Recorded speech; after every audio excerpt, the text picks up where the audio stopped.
Don't allow your grief to consume you. What I've learned with my grief and through losing people and losing people that were closest to me is that, when you allow your grief to consume you, and it's okay to go through grief, it's normal, and it doesn't matter how, you're supposed to experience grief. There's no right or wrong way to experience grief.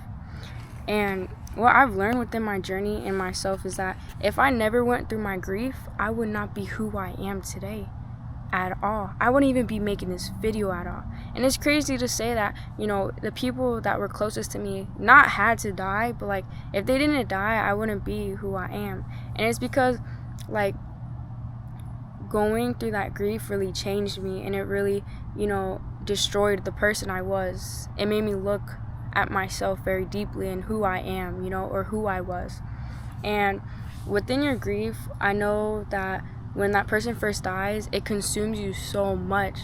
And sometimes people experience it differently. Some people try to suppress it. You might try to suppress it. You might try to push it away. Oh, yeah, I'm gonna get over it, this and that. Yeah, it's not that big of a deal. Or like no one's checking up on you, and you have to, take on your own battles of your own grief by yourself because everyone else is experiencing it. So you feel like I have to take this on by myself. And to know that like grief is really showing you how much love you have, and it's really a beautiful thing. If you are grieving, it's a beautiful thing. And when I say it's a beautiful thing, I mean it is, because without grief, it wouldn't show you that your love is pure, that your love is true. Grief is just showing you that you still have that love and showing you that your love is true. You love that person so much. Of course you're going to grieve. You love, you appreciated them in those moments, or, you might feel guilt for certain moments, or, that they passed away and you might feel guilty of it, or, why wasn't I there? Why wasn't, this and that? You might be blaming yourself. And there's so many like situations and experiences from grief. Like I can't go in all of them, but I'm just gonna go based off of what I have been through to explain to you guys. And one thing I would say is that with grief and stuff is that not allowing it to consume you is not allowing it to take years of your life. And when I say years of your life, I mean do not let it take years of your life. Because after someone dies, it doesn't, just because they're gone doesn't mean your presence in your own life should be gone. Doesn't mean you shouldn't be here. Not, yes, physically, but also mentally. Because when someone dies, we push away our physical reality. We most likely detach because it's so unreal, because we're in shock because of how that person died or how traumatic it was, and with grief and stuff, what I've been through based on my experience is that I let my own grief consume me. And it was because, yes, I was young, and it doesn't really matter the age, but me being 11 and even younger than that, experiencing grief before that, but my hardest grief was just 11 through 13 was when I lost the two people that were really, really close to me, like very close to me. And it destroyed my world. It destroyed my perspective of life. And I was religious at that time. I blamed God. I was mad at God, or and me and my sister, like, it was really, really hard on us, And with grief, it never really goes away. You just learn to accept it. You learn to accept grief, and it's just that you have to learn to accept living without that person, and you kind of just get used to it, like, overall with time. And with grief and stuff, it's just like it's like I wouldn't say that most kids don't experience grief at a young age, but it's just that, like, when I was in middle school, everyone else had those people with them, and everyone else would talk about those people, like, oh yeah, like, oh, I'm gonna go this and my family and this and that, and I'll just look at them and I'll be like, dang. Like, and I remember I was in the basketball gym and I got a FaceTime call from that person, and they're in the hospital, and she was like she had her oxygen tank, and like she looked really, really sick, and it made me really sad. And this was during the COVID times, and I never got to see her. I never got to see her in person ever, you know. The last time I saw her was only in her coffin. You know, it was open casket. Oh my gosh. And literally what is so crazy, it makes me want to cry, but like it's funny and sad. Like it's funny and sad. Like my little cousins were like, it was when we were at the funeral, and they're like oh my god, they literally said it so loud, "She's dead!" Oh no. They're like, "She's dead." I'm like, oh my gosh, bro. I'm like, oh my god. And me and my sister turned around and we're just like, oh my god, Amethyst and Jenny just said that. Like, oh my god. Like, they're my little cousins. I'm just like, dang. Like, they don't understand, but like, yes and no. Oh my god, for a second I thought I had a pimple on my lip, but I have a gym. But yeah. And then after she died, and this is the person I'm talking about, was my grandma. Oh my god. My grandma was like really close to me and my sister, like very close. And yeah. So, yeah, and after that grief, like going through it, people would be like, "Oh, are you okay, Vicky?" Like at school, because I was so quiet. Like I was really quiet. Like I felt so like numb and sad, and just like I saw the world in black and gray, like black and white and gray, like just whatever, you know, just like emo. And with my grief, I allowed it to consume me. I started smoking. You know, I started smoking in 6th grade, but I started like smoking a lot and getting into weed in like 7th grade, and I would smoke like almost every single day. And you know, I was gaining a lot of weight, and I was pushing away a lot of my friends. And also too, I started, you know, pushing away good people and started hanging around with people that weren't good for me, you know. And I was getting into fights. I was really mean to people. I was a really mean person. Like, I'm not joking, guys. Like, the person you see now is very different from how I was a long time ago. And like I would like, you know, cuss at teachers. I would like, you know, be a badass kid, bro. Bad kid, you know. And yeah, and like I just pick fights with girls and this and that. But yeah, and then after my grandma died, then another person died, and it was just like a death after death after death. Like it just kept getting heavier and heavier. But after my grandma passed, that other person passed. And during that, it was just like so like, I don't know, like it gets like so like consuming, you know.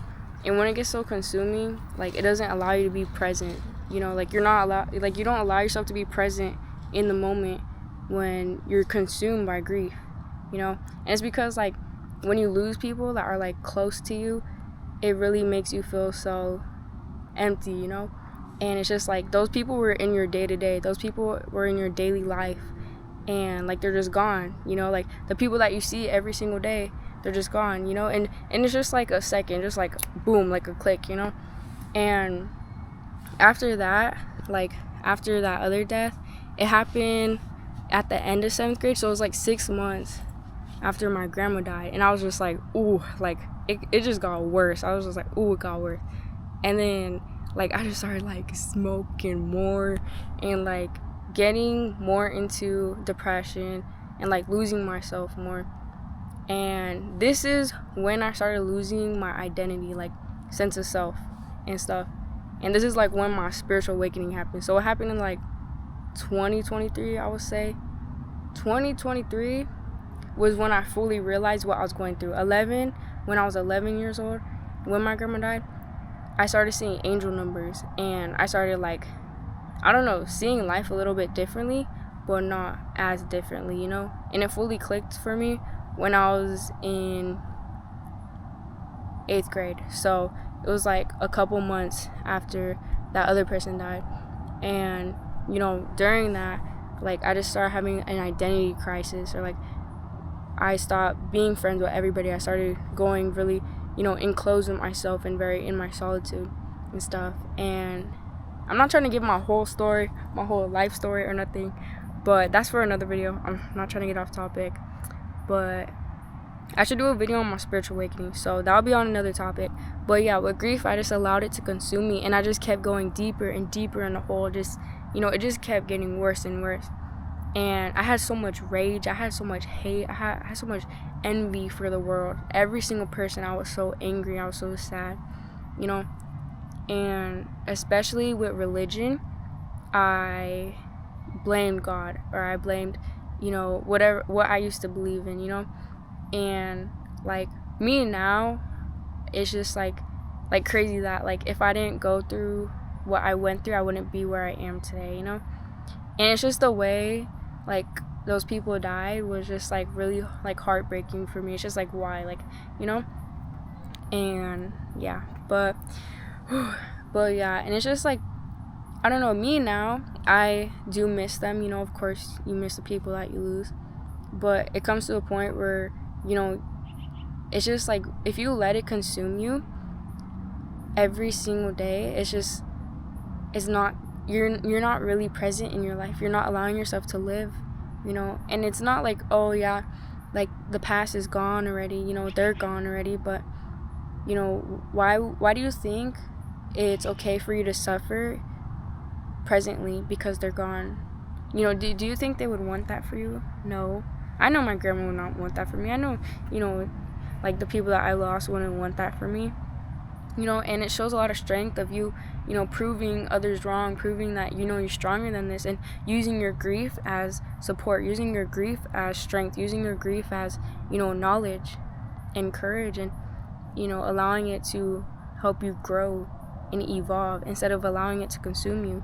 And it's because, like, when we go through things so deeply, I understand how much it can take, us apart, mentally, even physically, weight, gaining weight, losing weight, and it comes to a point where it's so hard to understand, why did these people have to go, and it's like a turning point within your life. It's a turning point within your identity, because maybe the person you were with passed away, or maybe maybe your parents passed away, or like, it doesn't really matter who it was, but it's just like any grief, any person is different, like grief is different for every individual, and any person you lose, it's still deep, it's still hurtful, and I just want you to know that you are always stronger than your grief, and that never allow it to take over your mind.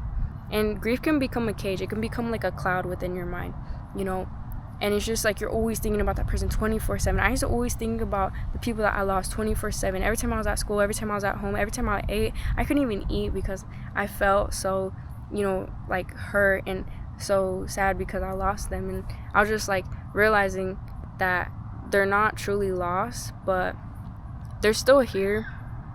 Even if it's not physically, it's still energetically, you never lose those people, really. They're always with you, really. They are always with you energetically. My grandma and the people that I've lost, they speak to me through angel numbers, through dreams, through meditations and everything, and I realize that they're not gone. Yes, physically, but really all we are is just energy, really energy. But yeah, guys, that's all I gotta say for this video.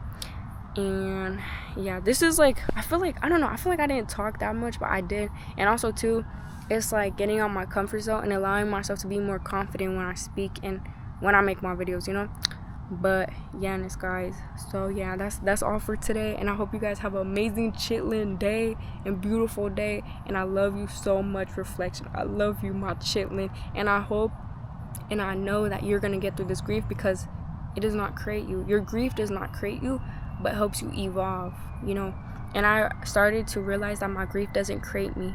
It allowed me to become a new person. So yeah, so allow it to, create a new person. And also too, within grief, I was about to end it, but let me add some more. Within grief, it's that you kind of have to lose yourself.